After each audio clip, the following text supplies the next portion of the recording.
1971 में जब सबसे पहला माइक्रो प्रोसेसर इंटेल 4004 बना, उससे दुनिया ने डिजिटल युग का आरंभ समझा। पर कुछ दशकों बाद 10 नैनोमीटर तक घटते ट्रांजिस्टर और 150 वॉट तक की हीट डिसिपेशन ने सिस्टम के अंदर खौफनाक हद तक स्ट्रेस पैदा किया। दोस्तों, इस कहानी की बुनियाद वही से ही रखी गई जहां सफलता और विनाश साथ साथ चले।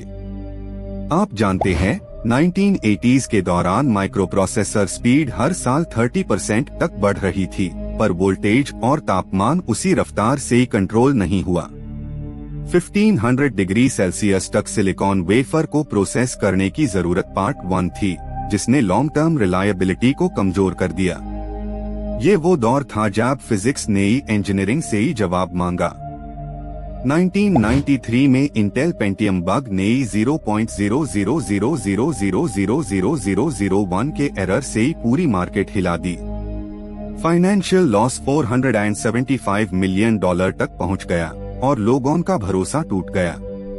आप सोचिए, एक छोटी कैलकुलेशन गलती ने $1 ट्रिलियन इंडस्ट्री को हिला दिया। 2001 के बाद ट्रांजिस्टर डेंसिटी मोरिस लॉ से ही बाहर निकल गई, पर हीट और लीकेज करंट ने हर बाउंड्री तोड़ दी। 90 नैनोमीटर प्रोसेस पर चिप्स ज्यादा गर्म, ज्यादा स्लो और अनप्रेडिक्टेबल बन रहे। ये वो समय था जब इंजीनियर्स ने फिजिक्स के कादर को समझा। मल्टीकोर डिजाइन को 2005 में सोल्यूशन समझा गया, 2, 4 और फिर 8 कोर्स में। पर सॉफ्टवेयर ऑप्टिमाइजेशन के बिना हार्डवेयर बेकार हो गया, कंप्यूटेशनल एफिशिएंसी 60% तक घट गई। आपको लगता होगा पावर मल्टीप्लाई हुई, पर असल में कॉम्प्लेक्सिटी ने सब कुछ धीरे कर दिया। डेटा सेंटर के अंदर थाउजेंड्स माइक्रोप्रोसेसर्स एक साथ चल रहे थे। 45 डिग्री सेल्सियस तक एम्बिएंट टेम्परेचर के बावजूद कूलिंग फैंस 12,000 आरपीएम तक घूम रहे थे। एनर्जी कॉस्ट बढ़ गई और परफॉर्मेंस गेन्स रुक गई। दोस्तों, हमारे प्रगति ने अपनी सीमा खुद बना दी। 2010 के बाद माइक्रोप्रोसेसर स्लो डाउन क्लियर हो गया। मैन्युफैक्चरर्स ने फ्रीक्वेंसी क्लॉक को 3.0 गीगाहर्ट्ज से ऊपर बढ़ाने की कोशिश छोड़ी, क्योंकि हर 0.1 गीगाहर्ट्ज ऊपर जाते high 7 what extra heat produce होती थी, जो सस्टेनेबिलिटी को खतरे में डाल देती थी। क्वांटम टनेलिंग एक ऐसी प्रॉब्लम बनी जहां इलेक्ट्रॉन्स ट्रांजिस्टर गेट से ही गुजरने लगे। 14 नैनोमीटर के नीचे लीकेज 20% तक पहुंच गई। इलेक्ट्रॉनिक्स ने क्वांटम फिजिक्स से ही हार मान ली और एफिशिएंसी के सपने टूटते गए। सेमीकंडक्टर फैब्रिकेशन प्लांट, जिनका तापमान और ह्यूमिडिटी कंट्रोल माइक्रोमीटर एक्यूरेसी से किया जाता है, $500 मिलियन तक खर्च मांगते हैं। मैन्युफैक्चरिंग कॉस्ट ने इनोवेशन के रुख को रोक लिया। कॉरपोरेशंस रिस्क से घबरा गई और इंक्रीमेंटल अपग्रेड पर रुक गई। 2015 तक स्मार्टफोन के चिप्स ने पीक परफॉर्मेंस तक पहुंचकर स्टैग्नेट कर दिया। बैटरी ड्रेन और ओवरहीटिंग ने कंज्यूमर ट्रस्ट तोड़ दिया। आपका मोबाइल ज्यादा पावरफुल जरूर बना, पर ज्यादा चल ना सका। हर जेनरेशन में ट्रांजिस्टर साइज छोटा होता गया, 7 नैनोमीटर, फिर 5 नैनोमीटर, पर इलेक्ट्रॉन मोबिलिटी अब स्टेबल नहीं रही। मटेरियल साइंस ने कॉपर से कोबाल्ट और अब ग्राफीन तक चेंज किया, पर मास प्रोडक्शन अभी भी असंभव है। आपने देखा होगा, आर्टिफिशियल इंटेलिजेंस वर्कलोड्स ने माइक्रोप्रोसेसर्स पर ज्यादा भर डाल दिया। 300 गीगाफ्लॉप्स तक प्रोसेसिंग डिमांड बढ़ गई, लेकिन जेनेरिक सीपीयू आर्किटेक्चर इसे संभल ना सका। जीपीयूज और स्पेशलाइज्ड एक्सेलरेटर्स ने सीपीयू की जरूरत को कम कर दिया।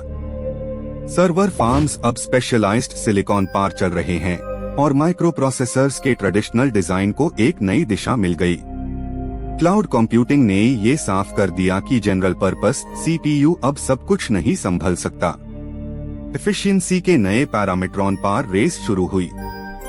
एज कंप्यूटिंग और आईओटी के युग में माइक्रोप्रोसेसर को कॉम्पैक्ट और लो पावर बनाना सबसे बड़ी चुनौती बन गई। 1 मिलीवॉट से नीचे चलने वाले सेंसर चिप्स डिजाइन करने में इंजीनियरिंग का सब्र टूट गया। परफॉर्मेंस और एफिशिएंसी का संतुलन अब एक कल्पना बन गया। हमारे शहरों के डेटा के साथ डिजिटाइजेशन ने हर घर में माइक्रो प्रोसेसर को जगह दी। फ्रिज से लेकर कार तक सब कुछ सिलिकॉन पर चलने लगा। पर स्टेबिलिटी और लाइफ स्पैन कम होती गई और रिलायबिलिटी क्राइसिस उभार आया। सिक्योरिटी फ्लॉज जैसे स्पेक्टर और मेल्टडाउन ने 2018 में हार्डवेयर को नंगा कर दिया। 5% तक स्पीड लॉस सिर्फ पैच लगने पर हुआ और बिलियंस डिवाइस रिस्क में आ गई। हार्डवेयर ट्रस्ट एक ग्लोबल मुद्दा बन गया। आपको लगेगा रिसर्च रुक गई, पर ट्रूथ ये है कि लिमिटेशंस बढ़ गई। फंडामेंटल फिजिकल बैरियर्स जैसे हीट, लाइट स्पीड डिले और एटॉमिक नॉइज ने रेस को रोक दिया। ह्यूमन क्रिएटिविटी को यहाँ एक असली चैलेंज मिला। कंपनीज ने अब ऑल्टरनेट कंप्यूटिंग की तरफ कदम बढ़ाया, जैसे न्यूरोमॉर्फिक और quantum systems. 106 neuron simulation capable chips बन रहे हैं, पर अनमेन भी स्टेबिलिटी प्रॉब्लम है। माइक्रो प्रोसेसर एक सिंबल बन गया है पुराना जमाना का। जैसी हर टेक्नोलॉजी का एक उदय और पाटन होता है, माइक्रो प्रोसेसर भी अपनी सीमा तक पहुंच गया।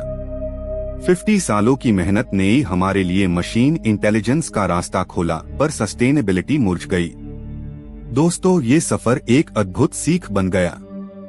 आप जब अपना डिवाइस ऑन करते ही है, तो उसके अंदर छुपी मिलियंस ट्रांजिस्टर की दुनिया आपसे कुछ कहती है। वही दुनिया अब बदल रही है, नए पैराडाइम के लिए जगह बना रही है। माइक्रो प्रोसेसर का पाटन एक एंथ नहीं, एक दुआ है नए युग के लिए।